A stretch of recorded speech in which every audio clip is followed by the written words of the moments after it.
ابو ذرا ایک محدث گزرے ہیں۔ ان کی محفل میں ایک شاگرد آیا کرتا تھا۔ اس کی نئی نئی شادی ہوئی، ایک دن محفل ذرا لمبی ہو گئی تو اس کو گھر جانے میں دیر ہو گئی۔ جب وہ رات دیر سے گھر پہنچا تو بیوی الجھ پڑی کہ میں انتظار میں تھی، تم نے آنے میں کیوں دیر کی؟ اس نے سمجھایا کہ میں وقت ضائع نہیں کر رہا تھا، میں تو حضرت کے پاس تھا۔ وہ کچھ زیادہ غصے میں تھی، غصے میں کہہ بیٹھی کہ تیرے حضرت کو کچھ نہیں آتا، تجھے کیا آئے گا؟ استاد کے بارے میں بات سن کے تو یہ نوجوان بھی بھڑک اٹھا۔ نوجوان لوگ ہوتے ہی آگ ہیں، تیل لگانے کی ضرورت ہوتی ہے، جیسے ماچس کی ڈبیا ہوتی، بس رگڑ لگنے کی دیر ہوتی ہے، آگ تو پہلے سے اندر ہوتی ہے۔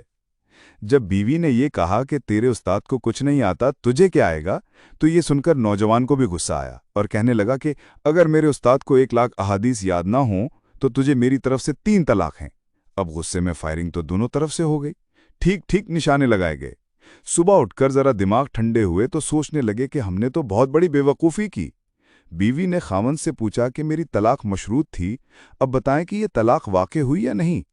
اس نے کہا کہ یہ تو استاد صاحب سے پوچھنا پڑے گا۔ اس نے کہا کہ جائیں پتہ کر کے آئیں۔ چنانچہ یہ نوجوان اپنے استاد کے پاس پہنچا اور کہا کہ رات یہ واقعہ پیش آیا، اب بتائیے کہ نکاح سلامت رہا یا طلاق واقع ہو چکی ہے؟ ان کے استاد یہ بات سن کر مسکرائے اور فرمانے لگے کہ جاؤ تم میاں بیوی والی زندگی گزارو، کیونکہ 1,00,000 احادیث مجھے اس طرح یاد ہیں کہ جس طرح لوگوں کو سورہ فاتحہ یاد ہوتی ہے۔ سبحان اللہ! یہ قوت حافظہ میں برکت تھی جو اللہ تعالیٰ نے عطا کر دی تھی۔